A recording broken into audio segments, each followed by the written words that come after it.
Akreditasi bukan sekedar dokumen.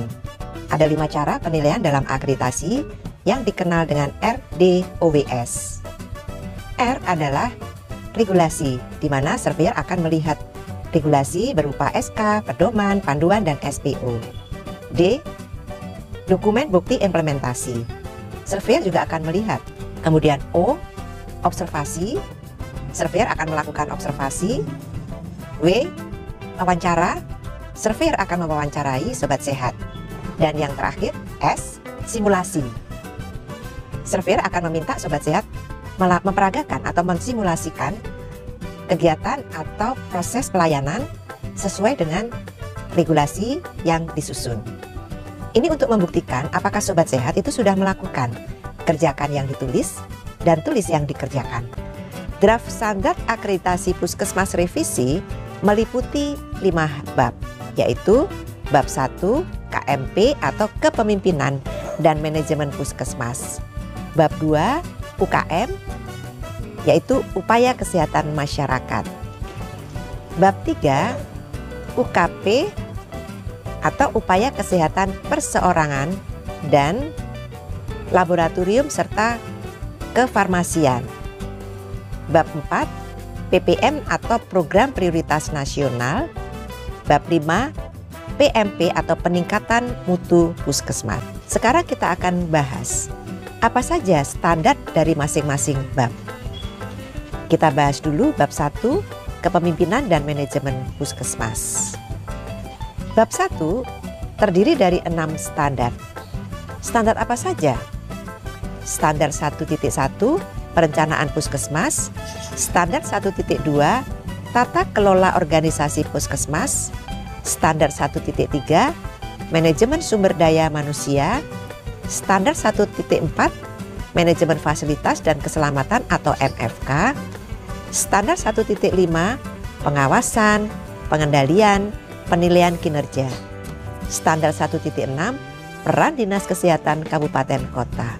Selanjutnya kita bahas bab 2 Upaya Kesehatan Masyarakat atau UKM. Bab 2 ini terdiri dari 8 standar. Standar apa saja? Standar 2.1 Perencanaan UKM secara terpadu. Standar 2.2 Akses pelayanan UKM.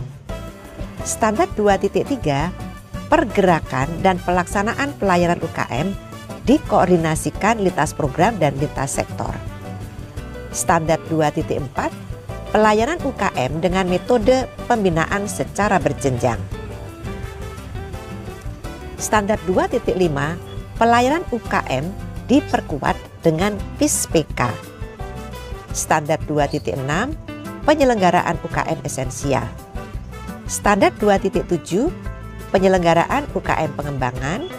Standar 2.8 Pengawasan, Pengendalian, dan Penilaian Kinerja. Pelayanan UKM Puskesmas dilakukan dengan menggunakan indikator kinerja pelayanan UKM. Berikutnya kita bahas bab 3, Upaya Kesehatan Perseorangan, Laboratorium, dan Kefarmasian. Bab 3 ini terdiri dari 10 standar. Standar apa saja? Standar 3.1 Penyelenggaraan pelayanan klinis, mulai dari proses penerimaan pasien sampai dengan pemulangan dilaksanakan dengan memperhatikan kebutuhan mutu pelayanan. Standar 3.2 Pengkajian, rencana asuhan, dan pemberian asuhan dilaksanakan secara paripurna. Standar 3.3 Pelayanan gawat darurat dilaksanakan dengan segera sebagai prioritas pelayanan.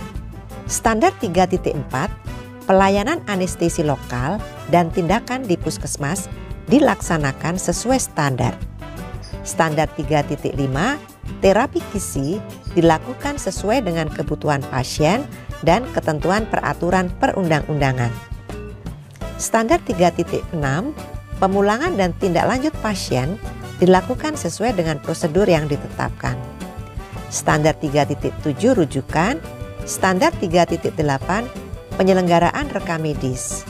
Standar 3.9 penyelenggaraan pelayanan laboratorium dilaksanakan sesuai dengan ketentuan peraturan perundang-undangan. Standar 3.10, penyelenggaraan pelayanan kefarmasian dilaksanakan sesuai dengan ketentuan peraturan perundang-undangan. Sobat Sehat, berikutnya kita bahas bab 4, Program Prioritas Nasional atau PPN.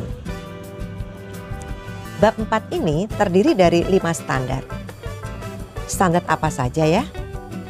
Standar 4.1, pencegahan dan penanggulangan stunting. Standar 4.2, penurunan angka kematian ibu atau AKI dan angka kematian bayi atau AKB. Standar 4.3, peningkatan cakupan dan mutu imunisasi.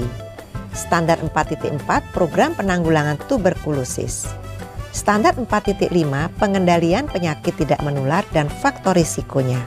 Selanjutnya kita bahas bab 5, peningkatan mutu puskesmas atau PMP.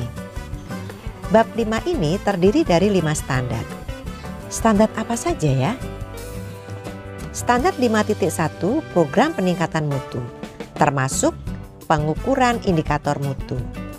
Standar 5.2, manajemen risiko. Standar 5.3, sasaran keselamatan pasien. Standar 5.4, pelaporan insiden keselamatan pasien. Standar 5.5, pencegahan dan pengendalian infeksi atau PPI.